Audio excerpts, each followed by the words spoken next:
السلام علیکم، میں ہوں آپ کی ہوسٹ مہناز رضا. آپ دیکھ رہے ہیں مارننگ شو نیا راستہ صرف RNN ٹی وی پہ. آج ہمارے اسٹوڈیو میں جو شخصیت موجود ہیں وہ ہیں سینئر پروفیسر جو ہسٹری کو پڑھاتے ہیں، ہسٹری کے بارے میں بتاتے ہیں. اس کے علاوہ انہوں نے دنیا گھومی ہے، سفر نامے لکھے ہیں. تو میں ملواتی ہوں آپ کو اپنے آج کے گیسٹ محمد حسین عالم. السلام علیکم سر. وعلیکم السلام. سر آپ ایک سینئر پروفیسر ہیں، اس کے علاوہ آپ نے بہت سے سفر نامے لکھے ہیں، بہت سفر بھی کیا ہے. تو اس سفر میں یہاں تک آنے کے لیے آپ نے کیا سفر کیا ہے؟ اچھا ایسا ہے کہ جو آپ نے پوچھا ہے کہ جی سفر، یہ سفر اردو والے سفر بھی ہیں لیکن اس میں انگریزی والا سفر بھی بہت زیادہ تھا. اچھا.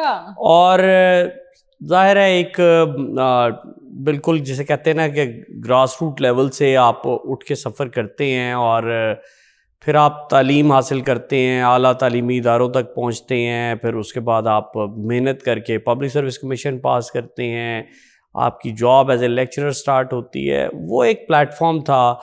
تو اس کے ساتھ ساتھ لکھنا پڑھنا تو تھا ہی. پھر میری ایکٹیویٹیز کچھ ایسی تھیں، اسکاؤٹنگ ہے، ہلال امر پنجاب ہے، ان کے ساتھ میں 30-35 سال سے کام کر رہا تھا. تو اس دوران مجھے بہت سارے ملکوں کو دیکھنے کا موقع ملا. پاکستان کی نمائندگی کرنے 2007 میں مجھے ترکی بھیجا گیا ڈیزاسٹر مینجمنٹ کورس پہ. زبردست. تو ترکی گئے تھے آپ؟ جی میں ٹرکی گیا. مجھے ان کا کلچر بڑا فیسنیٹ کیا. وہ ایسٹ اور ویسٹ کا کمبینیشن تھا. تو وہاں میں نے وہ ساری چیزیں یادیں میں نوٹ کرتا گیا اور واپس آ کر میں نے ایک آپ اس کو الفاظ کی شکل دیتے ہیں. یس الفاظ کی شکل دیتا. تو سر وہاں آپ نے کیا دیکھا اور کیا ایسا اچھا لگا آپ کو؟ پہلی بات یہ ہے کہ لوگ سمجھتے ہیں کہ فلاں فلاں ملک جو ہے نا بڑا خوبصورت، بڑا آپ کے ساتھ فرینڈلی ہے، لیکن میں نے ایک قوم کو دیکھا جو آپ سے عشق کرتی ہے اور وہ قوم ہے ترکی. ترکی والے جو ترکی ہے موجودہ زمانے میں، وہ آپ سے عشق کرتے ہیں اور اتنی عزت اور محبت سے پیش آتے ہیں کہ میں نے دنیا میں 9-10 ملکوں کا ٹریول کیا، لیکن جو رویہ، جو پروٹوکول، جو محبت، جو ہماری انسیت ترکی والوں کے ساتھ ہے وہ کہیں نہیں دیکھی. تو مجھے ایک سفر نامہ لکھنے پہ مجبور کیا ترکی والوں نے. ان کا رچ کلچر، پھر میں چونکہ تاریخ دان ہوں، مورخ ہوں، ہسٹری پڑھاتا ہوں، میں نے ترکی کی ہسٹری پڑھی، ترکی کے حکمرانوں کے بارے میں پڑھا. موجودہ ماڈرن زمانے میں ترکی کے اوپر میں نے تھیسس کیا ایم فل کا. ابھی PhD میں بھی میرا ٹاپک وہی تھا. سر ہسٹری ایک بہت خوبصورت ٹاپک ہے. بہت سے لوگ، جیسے ہماری بھی تو ہسٹری ہے نا، تو آپ ہماری ہسٹری میں پہلے آج کچھ بتائیں. تو بہرحال وہ ترکی سے پھر سفر سٹارٹ ہوا اور پھر سویڈن، ڈینمارک، ناروے، ہاں جی، سارے کنٹریز آپ نے اور پھر انگلینڈ، امریکہ، سعودیہ بھی مجھے موقع ملا حج مشن کے ساتھ کام کرنے کا.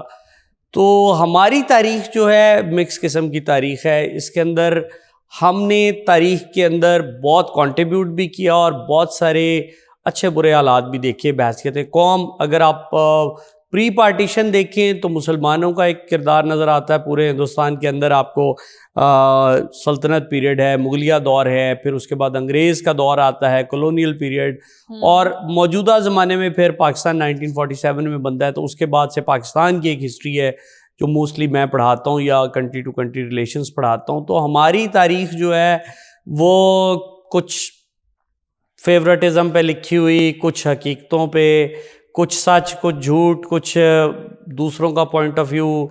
تو یہ تاریخ ہماری اس طرح کی ہے جس کو آپ کہہ سکتے ہیں کہ ایک مکس قسم کی تاریخ ہے. اور ہماری تاریخ جو ہے اس میں بہت ساری چیزیں قابل فخر ہیں.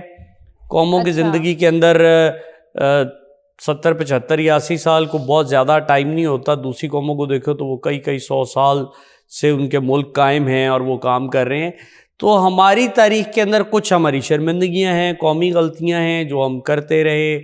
ہم اس سے سبق سیکھیں تو بہتر ہے. اور تاریخ جو ہے وہ کہتی ہے کہ اگر آپ سبق نہیں سیکھتے تو پھر اگر آپ سیکھتے نہیں تو آپ لوزر ہیں، زیرو ہیں. یس، پھر تاریخ آپ کو سبق سکھاتی ہے اور وہ جو سکھاتی ہے اور بتاتی ہے. یس، وہ بتاتی ہے کہ یہ میرا سبق ہے اور وہ سبق بہت خوفناک بھی ہوتا ہے. سر آپ یہ بتائیں کہ آج کل کی جنریشن ہے، آپ کے پاس تو بہت اسٹوڈنٹ ہے، اس کے علاوہ آپ دوسرے ملکوں میں بھی جاتے ہیں، تو اپنے اس کنٹری میں کیا بچے ہسٹری کو پسند کرتے ہیں؟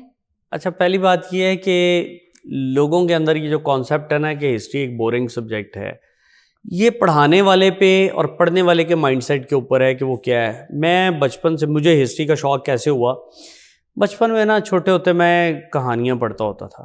کہانیوں سے پھر آہستہ آہستہ بچوں کے ناول شروع ہو گئے. اے حمید کا بڑا اس میں رول ہے.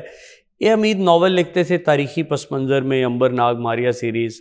ہاں یہ سیریز میں نے سنی جی, ہے. تو وہاں پھر وہ بچوں کے لیے ڈرامے لکھتے تھے. اے حمید کے ڈرامے دیکھ کے پھر ان کے سفر نامے شروع ہو گئے, تھوڑے اور بڑے ہو گئے, رومانس, لو سٹوریز. تو مجھے تھا کہ تاریخ میں کیا ہوا, فلاں واقعہ کیسا تھا. تو میں تاریخ شوق سے پڑھتا گیا, اور یقین کریں کہ میرا انٹر سے لے کے پی ایچ ڈی تک تاریخ کا مضمون فیورٹ رہا. میں ہسٹری پڑھاتے ہوئے انجوائے کرتا ہوں, ہسٹری لکھتے ہوئے, پڑھتے ہوئے, ایون اپنے سفرناموں میں بھی. سر کتنے سفر نامے آپ لکھ چکے ہیں؟ 3 سفرنامے میں لکھ چکا ہوں. پہلا تھا جی ہلال امر کے دیس میں, ترکی کا. دوسرا ہے جی اوکیانوس کے اس پار, وہ انگلینڈ اور امریکہ کا ہے. اچھا. اور امریکہ واز ونڈرفل کنٹری. اور تیسرا میرا سفرنامہ ہے آدھی رات کے سورج تک, یہ ناروے تک کا سفرنامہ ہے, سویڈن, ڈینمارک اور ناروے کا. یہ نشر ہو چکے ہیں؟ یہ لکھے گئے اور پھر چھپے. اچھا. ان میں سے 2 کتابی صورت میں ہیں, اور ایک جو ہے وہ قسط وار چھپا ہے. اس کا میرا ارادہ ہے کہ میں اس کو کتاب کی صورت میں لکھ دوں. تو رسپانس کیسا ہے؟ رسپانس جو لوگ پڑھتے ہیں, جنہیں شوق ہے, سفرنامہ لکھنا اور پڑھنا ایک خاص صنف ہے اردو ادب کی, جاننا.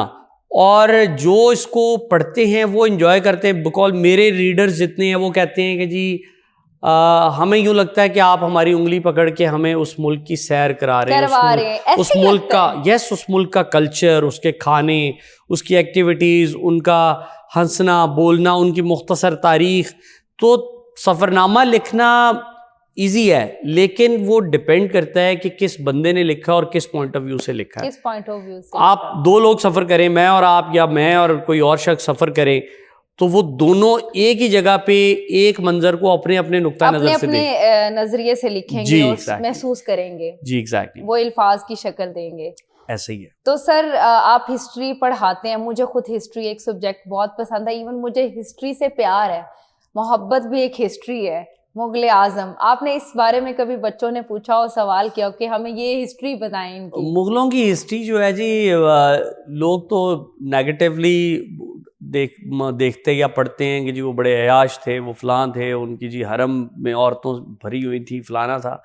لیکن دوسری طرف آپ ان کی بنائی ہوئی عمارتیں, جی, ان کے علوم و فنون, انہوں نے ہر چیز میں اتنا کنٹریبیوٹ کیا کہ آج 400-500 سال گزرنے کے بعد بھی ان کی چیزیں قائم ہیں, باقی ہیں. دیکھیں, اگر آپ صرف مغلیہ عمارات کا جائزہ لے لیں تو آپ کو اندازہ ہوگا کہ انہوں نے آرکیٹیکچر میں, فن تعمیر میں بے شمار کنٹریبیوشنز کی ہیں. اس کے علاوہ بہت ساری خوشبوئیں نور جہاں سے منسوب ہیں, بہت ساری تاریخ نویسی, پھر کیلیگرافی, پینٹنگ, موسیقی. اور مزے کی بات یہ ہے کہ آج بھی ویسے ہی آج بھی لوگ پسند کرتے ہیں. اور ان کا جو تاریخ کے اندر جسے آپ کہتے ہیں نا کردار یا کنٹریبیوشن, وہ آج بھی بہترین ہے. بچہ, ہاں, آج آپ نے بڑا دلچسپ سوال پوچھا کہ آج کا نوجوان نسل جو ہے وہ ہسٹری کو کیسے دیکھتی ہے. دیکھیں, سٹوری کی حد تک تو بچے پڑھتے ہیں, دیکھتے ہیں, لیکن یہ پڑھانے والے پہ ڈیپینڈ کرتا ہے کہ وہ کیسے پڑھاتا ہے, کیسے اس میں میرے انٹرسٹ کیسے کریٹ کرتا ہے, ڈوبتا ہے کہ نہیں. یہ آپ کے اوپر ہے کہ آپ اپنے ساتھ اپنے طالب علم کو لے کے کیسے چلتے ہیں. اس کا تخیل, اس زمانے کی جو پکچر, جو تصویر کشی, منظر کشی, اور اس کی ویلیو کیا ہے, کیوں پڑھا رہے ہیں آپ. اگر آپ آبجیکٹیوٹی دے دیتے ہیں, آپ بتا دیتے ہیں کہ یہ پڑھانے کا مقصد یہ ہے, تو اس کے اندر بہت کچھ ہے. میڈیول پیریڈ ہے, ماڈرن پیریڈ ہے, کولونیل پیریڈ ہے, پری پارٹیشن ہے, پاکستان آفٹر 47 ہے, اس کے علاوہ ورلڈ افیئرز ہیں, امریکن ہسٹری ہے, ہندوستان کی تاریخ ہے, عرب ہسٹری ہے, اسپینش ہسٹری ہے. تو قومیں تاریخ سے سیکھتی ہیں, ہر ایک کا اپنا ایک کردار ہے اس میں. اچھا سر, میں تو خاص طور پہ جاننا چاہتی ہوں, میرے سراؤنڈنگ میں کچھ بچے بھی ہیں جو پارٹیشن سے پہلے والی ہسٹری ہے اسے ہر کوئی جاننا چاہتا ہے. کیا ایسے سوال آپ کے سامنے رکھے جاتے ہیں؟ میرے دل میں بھی یہی ہے کہ مجھے تھوڑا سا جاننا ہے. دیکھیں یہ جو آپ نے سوال کیا ہے نا کہ پری پارٹیشن جو انگریز دور تھا، جی جی، اس کے بارے میں ہمیں نا جو مورخ تاریخ لکھنے اور پڑھانے والا یا پڑھنے والا ہے، یہ اس کے مائنڈ سیٹ کے اوپر ڈیپینڈ کرتا ہے کہ وہ تعصب کے ساتھ پڑھ رہا ہے یا ایک اس تاریخ کے طالب علم کے طور پہ چیزوں کو ویسے لے رہا ہے جیسی ہیں. ویسے تو مشکل ہے جب آپ تاریخ لکھتے پڑھتے یا پڑھاتے ہیں تو تعصب کے بغیر مشکل ہوتا ہے، کیونکہ آپ کے اپنے بائسز ہیں. آپ سمجھتے ہیں یار میں چونکہ مسلم ہوں تو میں مسلمانوں کے پوائنٹ آف ویو سے تاریخ کو پڑھوں گا یا لکھوں گا. یہ مذہب کارڈ بھی مذہب کارڈ بھی ہے. جو نان مسلمز ہیں وہ ذرا تھوڑا بہتر لکھتے ہیں. مجھے لگتا ہے ہمیں اپنی سوچوں کو وسیع کر دینا چاہیے، بالکل وسیع کر دینا، اوپن مائنڈ ہو کر ہر چیز پہ ریسرچ کرے اور اس کو سمجھنا اور پڑھنا، وہ نالج لینا چاہیے، ریئل اصل نالج. ہاں تو پھر اس سے قومیں بنتی ہیں. دیکھیں اسی سے بنتی ہیں تاریخ. جو قوم اپنی تاریخ نہیں پڑھتی، تاریخ اسے اٹھا کے پھینک دیتی ہے ماضی میں. ہاں صحیح کہہ رہے اپنی ہیں، تاریخ سے سبق سیکھنا چاہیے. ہم نے پیچھے کیا ماضی میں غلطیاں کی تاکہ پریزنٹ میں وہ نہ ہو سکے. یہ تاریخ ہو یا آنے والی زندگی، آپ کا ماضی آپ کے حال سے جڑا ہوا ہے. ٹھیک ہے، ہر بندے کی ایک تاریخ ہے. آپ کا ماضی آپ کے حال سے جڑا ہوا ہے، اور آپ کا جو حال ہے جو آج آپ کر رہے ہیں اس کے ساتھ آپ کا مستقبل جڑا ہوا ہے. جی تو چیزیں کنیکٹڈ ہیں.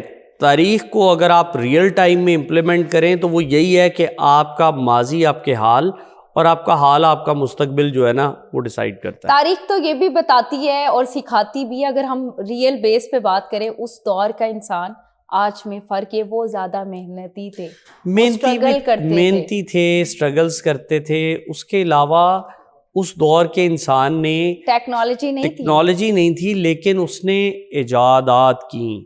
ہر چیز کی ایک تاریخ ہے، ہر مضمون کی ایک تاریخ ہے. ایون ایکٹنگ کی، میڈیا کی، جرنلزم کی، کیمسٹری کی، فزکس کی، بایولوجی کی، ہر چیز کی تاریخ ہے. تاریخ کو میں سمجھتا ہوں کہ وہ فلسفی یا فلسفے کے بعد مدر آف آل نالجز. ہاں، اور نالج حاصل کرنا سب سے خوبصورت آئی تھنک بہترین مرحلہ جی لائف میں. کامیابی آپ کو اگر چاہیے تو آپ کو ہر چیز پہ نالج ہونا چاہیے. ہاں کچھ تو ہر چیز میں ہونا چاہیے کہ آپ بالکل بلینک نہ ہو. بلینک نہیں ہونا آپ کو پڑھنا چاہیے، نئی نسل کو بھی پڑھنا چاہیے. تو نئی نسل تاریخ میں دلچسپی لیتی ہے، لیکن پڑھانے والے پہ اور دیکھنے کے نظریے سے ڈیپینڈ کرتا ہے کہ وہ اس کو بورنگ سمجھتے ہیں یا ان کو آپ جسٹیفائی کرتے ہیں کہ یہ کیسا ہے. سر آپ جو ہسٹری اپنے اسٹوڈنٹس کو پڑھاتے ہیں، وہ اسٹوڈنٹ آپ سے زیادہ سوال کیا کرتے ہیں؟ موسٹلی وہ تنقیدی لحاظ سے پوچھتے ہیں. نئی نسل جو ہے وہ زیادہ یوٹیوبرز کو سنتی ہے، پوائنٹ کرتے ہیں، لیکن وہ یوٹیوبرز کو سنتے ہیں. تو یوٹیوبر سے ہسٹری نہیں پڑھی جاتی. وہ میں بھی نہیں مانتی. ٹھیک ہے، وہ جب تک آپ دونوں پرسپیکٹیو نہیں دیکھ لیتے، رائٹ یا لیفٹ، یا جسے کہتے ہیں کہ اگر میرا ایک پوائنٹ آف ویو ہے تو اس کا مخالف نظریہ کیا ہے، جب تک آپ وہ نہیں سن لیتے تب تک آپ تاریخ سے کوئی سبق نہیں سیکھ سکتے. سر میں آپ سے سوال کرتی ہوں، لاہور، ہم اس ٹائم ہیں بھی ہیں، پریزنٹ ہیں، لاہور کی کچھ تاریخ سنائیں، کچھ بتائیں ایسی بات جو انٹرسٹنگ ہو. اچھا، نئی نوجوان نسل کے لیے اگر تاریخی طور پہ بتاؤں تو یہ بہت بورنگ بھی لگے گا کہ شاید آپ صرف لاہور کی تاریخ بتا رہے ہیں. لاہور ویسے تو صدیوں سے آباد ہے، لیکن اس کا جو نون ہے 1000 کچھ میں اس کو پہلی مرتبہ محمود غزنوی کے زمانے میں زیادہ ویلیو ملی، اور اس کے بعد مغلوں نے اس کو بہت ڈیولپ کیا. ویسے تو آپ رام چندر جی کے زمانے میں ان کا بیٹا جو لوہ تھا اس سے منسوب کرتے ہیں، لوہ کوٹ، لیکن اس کی تاریخ ہمیں بہت زیادہ نہیں ملتی. ہمیں لاہور تاریخ کی لائم لائٹ میں مغلیہ دور اور سلطنت پیریڈ میں ملتا ہے. اور لاہور کو اگر آپ دیکھے جائے تو اس وقت وہ پورے پاکستان کا ایک کلچرل ہب ہے. کھانے، ایکٹنگ، میڈیا، ترقی، صفائی، کلچر، اس کے علاوہ یہاں کی سوشل لائف، اس کا کوئی کمپیریزن نہیں. یہ جو ایک بات کی جاتی ہے نا پنجابی میں، جن نے لاہور نہیں ویکھیا وہ جمیا نہیں، تو لاہور ہے. میں اب مختلف کانفرنسز میں بھی جاتا ہوں تو میں یہ سمجھتا ہوں کہ جو ایک بار لاہور میں رہ لے وہ دنیا کے کسی اور ملک میں نہیں رہ سکتا. لاہور ایسی جگہ ہے کہ یہاں ایک اپنا کلچر ہے, پرامن لوگ ہیں, آج بھی ویسے ہی چل رہا ہے, شغل والے لوگ ہیں, فن لونگ ہیں, پیار کرتے ہیں, سیدھے سیدھے منہ پہ بات کرنے والے لوگ ہیں. تو لاہوریوں کے بارے میں یہ ہے کہ یہ زندہ دلان ہیں. تو پوری میں اتنے سارے ملک رہا ہوں, اپنے آنے والے مہمان, یس, تو لاہوریوں جیسا وسیع ظرف والا کم دیکھا ہے. ہاں کچھ اکا دکا بری ایگزامپلز بھی ہوں گی, جہاں اچھائی ہے وہاں برائی بھی ہے. تو آپ ان برے لوگوں کی وجہ سے لاہور کو برا نہیں کہہ سکتے. یہ ساری جگہوں پہ ہوتی ہے. پاکستان کا دل ہے اور ہمارا دل بھی لاہور کے ساتھ. وہ میں نے لاہور بیسک اس لیے یہ پوائنٹ آپ سے لیا کیونکہ ہسٹری, آپ نے ہسٹری سے آپ ریلیٹڈ ہے, تو لاہور کی ایک ہسٹری ہے. لاہور کی, اچھا لاہور کا نام لاہور کیوں ہے؟ ہاں یہ پہلے تو اس کا نام لوہ کوٹ سے تھا, پھر لوہ کوٹ رام چندر جی کے بیٹے لوہ سے اس کو کا منسوب کیا جاتا ہے, لوہ کوٹ. پھر اس کے بعد لاہور بھی اس کو تاریخ میں کہا گیا.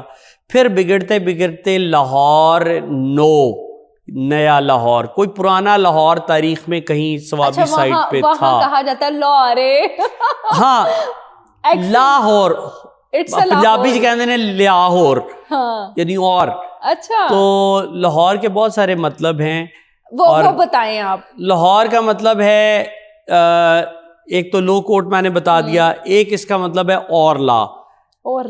ہاں جی, پنجابی میں ہور لے کے لاہور. اچھا, لیکن یہ فن کے طور پہ لیا جاتا ہے. ویسے اس کے نام لہاور, لہانور اور لاہور نو, اس طرح کے نام اس کو تاریخ میں دیے گئے, جو پھر آخر کار لاہور پر منتج ہوا. مینس کہ لاہور میں سب کچھ ہے. سب کچھ ہے, ہاں لاہور میں سب کچھ ہے. یس لاہور جی. اچھا, تو مینس کہ لاہور کی ہسٹری بتاتے جائیں گے. اچھا سر, مجھے تو بہت شوق ہے ہسٹری کا, یہ سچ ہے, مجھے جاننے کا شوق ہے. صرف یہ نہیں کہ اپنے ملک کی, ڈفرینٹ کنٹریز کی میں نے وزٹ نہیں کیے. میں آپ کو بتاؤں کہ یہ جو میں نے, میرا فیوریٹ پلیس ہے میرا ترکی میں استنبول. میں عرض کروں کہ تاریخ پڑھتے پڑھتے میں نے کبھی نہیں سوچا تھا کہ مجھے ٹی وی پہ بلایا جائے کرے گا.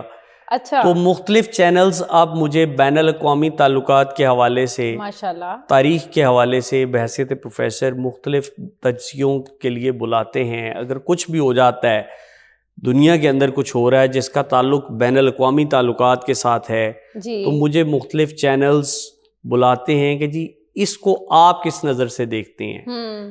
پاکستان بنگلہ دیش ریلیشن, پاکستان ہندوستان تعلقات, پاکستان امریکہ کے تعلقات, پاکستان چائنا تعلقات, پاکستان کے یورپ کے ساتھ تعلقات, برطانیہ کے ساتھ, سعودی عرب کے ساتھ مختلف دفاعی معاہدے. پھر غزہ کے اوپر میں نے 2-2.5 سال پروگرام کیے ہیں. آپ نے ترکی پہ بک لکھی ہے, جیسے استنبول میرا بڑا فیوریٹ پلیس بھی ہے, میں نے نہیں دیکھا ابھی. آپ دیکھیں, میں دیکھوں گی, بہت خوبصورت ہے. استنبول وہ شہر ہے کہ جو ایشیا اور یورپ کا سنگم ہے, کہ درمیان میں صرف ایک موزپرس برج ہے, یعنی وہ گولڈن ہارن جسے شاخ زری کہتے ہیں, چھوٹا سا ایک سمندر کا ایک ٹکڑا درمیان میں سے ہے, کوئی 2-3 کلومیٹر کا. ترکی اور پاکستان کی ریلیشن شپ, آپ اس بارے میں کچھ بتائیں. ترکی پاکستان کے ریلیشن تو آپ دیکھیں تاریخ سے ہیں. جو مغل تھے وہ بیسکلی چغتائی ترک تھے, اور فارسی تو بعد میں ڈیولپ ہوئی. سٹارٹ میں تو وہ اپنے گھروں کے اندر ترکش بولتے تھے, تاریخی ریفرنسز موجود ہیں. اس کے بعد ان کا جو پیار اور محبت تھا یہ چلتا رہا, اور جو اردو زبان ہے وہ بھی ترکی کا لفظ لشکر بامانی اردو, لشکری زبان وہاں بولی جاتی تھی. آج ہی میں نے پڑھایا کلاس میں. اور اس کے بعد پھر پاکستان کے ساتھ ان کے تعلقات پاکستان بننے سے پہلے ہی ڈیولپ ہونا شروع ہو گئے تھے. جب مسلم ہندوستان تھا اور اس کے اندر تحریک خلافت چلی, تو انہوں نے بڑی قربانیاں دی ہندوستان کے لوگوں نے. وہ الگ بات ہے کہ وہ تحریک کامیاب نہ ہو سکی, لیکن ترکی والوں نے اس کو یاد رکھا. خاص طور پہ تحریک خلافت میں جب عورتوں نے, بچوں نے عطیے کیے, ان کے لیے ماریں کھائیں, جیلیں بھگتیں, تو جب ترکی آزاد ہوا اور پھر پاکستان بن گیا تو ان کے دماغ میں وہی تھا. پھر پاکستان کے ساتھ ان کی اکنامک کوآپریشن شروع ہوئی, RCD کی تنظیم بنی, پھر ECO بنی. اب ترکی ٹائم ٹیسٹڈ ہے. آپ کے ساتھ آپ دیکھیں ابھی انڈیا پاکستان وار ہوئی ہے, تو ترکی نے پاکستان کا ایسا ساتھ دیا ہے کہ چائنا کے ساتھ ساتھ ہم دیکھتے ہیں، اگر ایک طرف ہم چائنا کو دیکھتے ہیں دوسری طرف ہمارے ساتھ ترکی اور سعودیہ کھڑے ہوتے ہیں. اگر کوئی پاکستانی یعنی کہ ترکی میں جاتے ہیں تو مینس وہ لوگ ہمیں ویلکم کرتے ہیں، بہت محبت کرتے ہیں. آپ کبھی اللہ کرے کہ آپ ترکی جائیں تو آپ دیکھیے گا کہ ایک تو وہ خوبصورت اور مہمان نواز ہیں، اور دوسرا بحیثیت پاکستانی وہ آپ سے محبت بہت کرتے ہیں.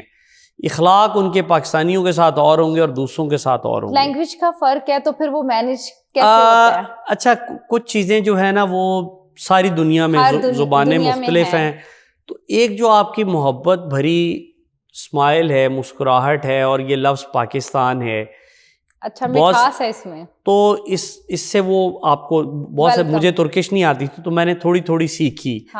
ٹھیک ہے، آپ ارکداش کہیں گے تو وہ کہیں گے ارکداش پاکستان کا مطلب ہے کہ پاکستانی بھائی، برادر کہتے ہیں. اس کے علاوہ چھوٹے چھوٹے اور لفظ ہیں جو موسم کے متعلق ہیں، خوبصورتی کے متعلق ہیں، کیا حال چال ہے اس کے متعلق ہیں. تو وہ تھوڑے سے لفظ جب آپ سیکھ لیتے ہیں یا بولتے ہیں، وہ آگے سے ویسا ہی رسپانس کرتے ہیں. بہت ساری جگہوں پہ چھوٹی موٹی کوئی چیز ہم دکانداروں سے لیتے تھے تو وہ پیسے نہیں لیتے تھے کہ یہ پاکستانی ہے. اچھا، پھر آپ شلوار قمیض یہاں پہن کے پھرتے ہیں نا تو آپ اس کو نارمل لیتے ہیں. تو ترکی والے، میں نے حلفاً کہتا ہوں کہ ایک دن ہم لوگ سارے پاکستانی ڈیلیگیشن جمعہ پڑھنے کے لیے گئے شلوار قمیض پہن کے، تو آپ یقین کیجئے گا کہ حلفاً کہتا ہوں قسم کھا کے کہ ترکی والے لائن لگا کے کھڑے ہوئے تھے ہاتھ ملانے کے لیے. میں نے کہا ان کو کیا ہوا ہے؟ انہوں نے کہا ہے کہ یہ آپ کے قومی لباس اور پاکستان کے ساتھ محبت کو اتنا آئیڈیلائز کرتی ہیں. ان کو پتہ لگا کہ ہمارے چھوٹے سے ٹاؤن سرمنے ڈسٹرکٹ تھا، تو یہ اس میں پاکستانی ایک ٹیم ڈیلیگیشن آیا ہوا ہے تربیت کے لیے، ڈیزاسٹر مینجمنٹ کی، تو یہ آپ سے ملنے کے لیے کھڑے ہوئے ہیں سارے. تو مجھے بڑا یقین نہیں آ رہا تھا کہ پاکستانیوں کے ساتھ اتنی بھی محبت کوئی کر سکتا ہے. ہمارا امیج تو دنیا کے اندر کوئی اتنا اچھا نہیں ہے، تو ہمارا وہ جو ترکی کے ساتھ تعلقات ہیں وہ میں سمجھتا ہوں کہ ٹائم ٹیسٹڈ اور تاریخی طور پہ اس کی بنیاد. اب سر آپ کے سفر نامہ پہ پھر آتی ہوں.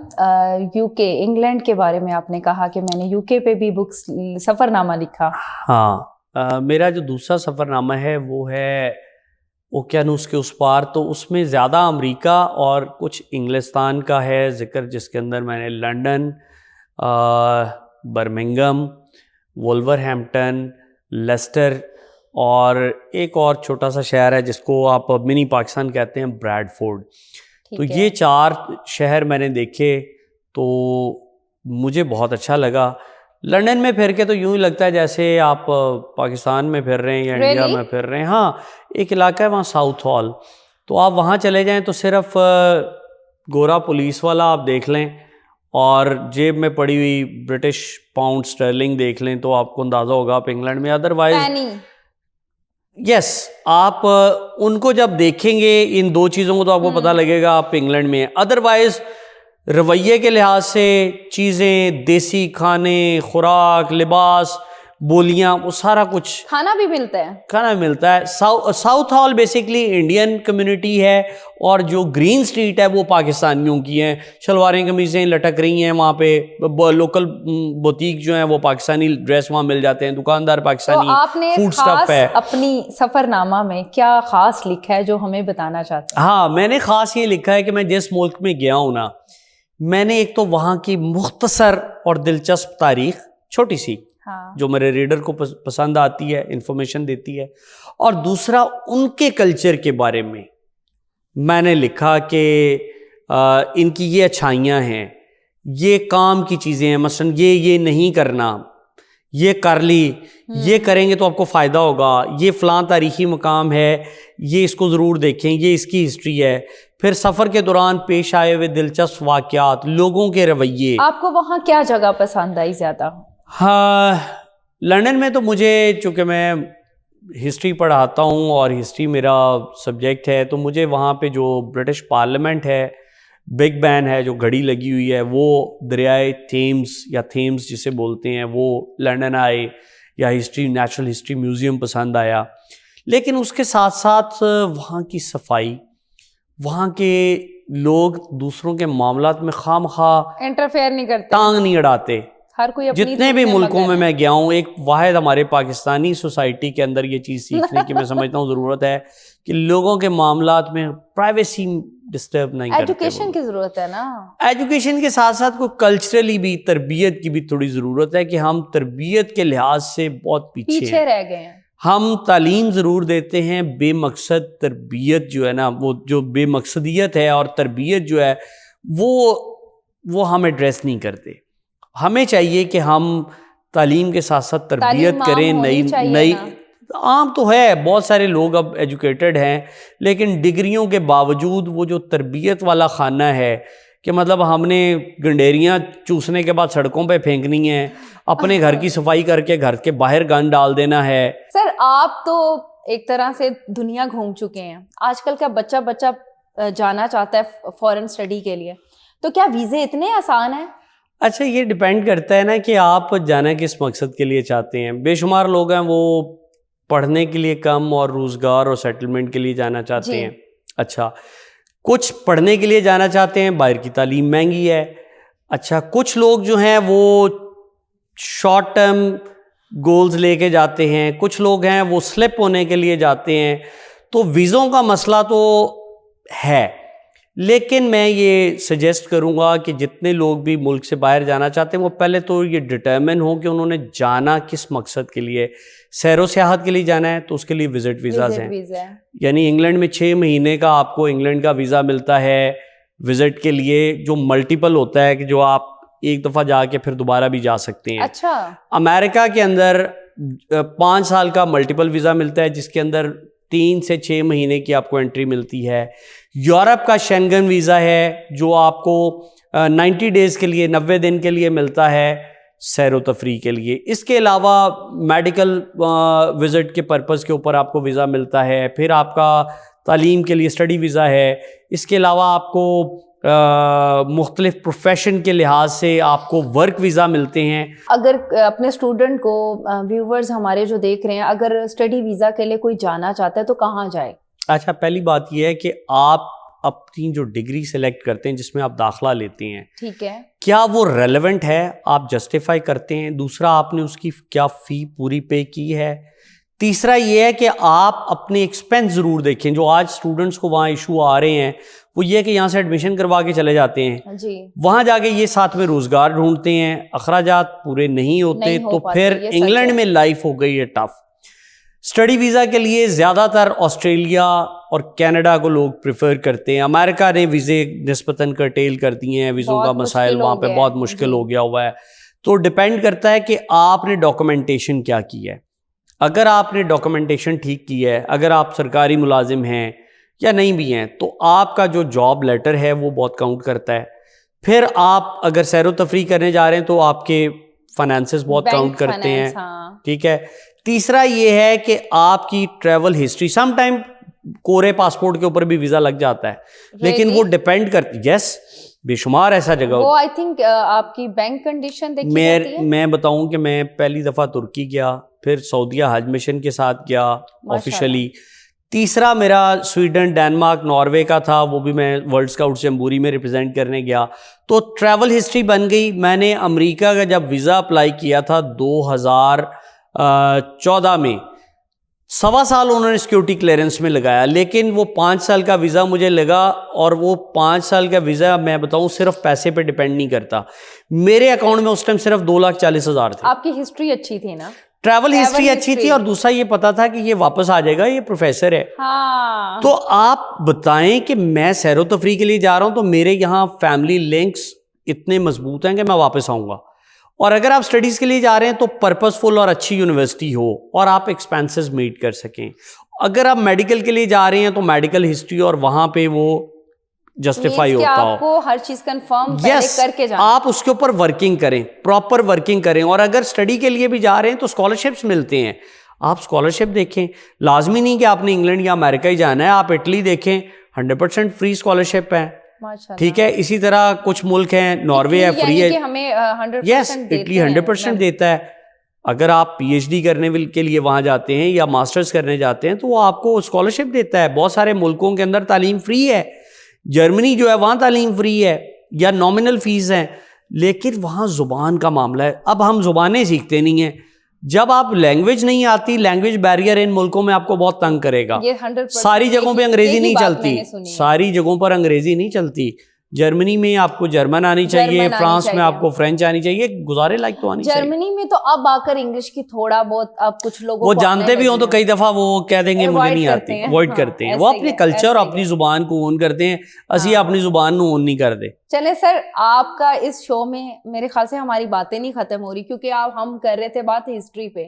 آئی تھنک میرا تو بہت فیوریٹ سبجیکٹ ہے ہسٹری, مجھے جاننے کا شوق ہے, ڈسکور کرنے کا شوق ہے.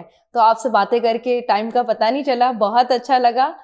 بہت بہت شکریہ, آپ ہمارے شو میں آئے, شو میں رنگ لگائے آپ نے, ہمیں بہت اچھی information the. Thank you very much, آپ نے بڑی عزت بخشی اور مجھے بات کرنے کا موقع ملا. دیکھیں, جب آپ بات کرتے ہیں نا تو نئی نسل گھومنا پھرنا پڑھنا لکھنا چاہتی ہے, لیکن ڈپینڈ کرتا ہے کہ ہم ان کو سپورٹ کتنا کرتے ہیں.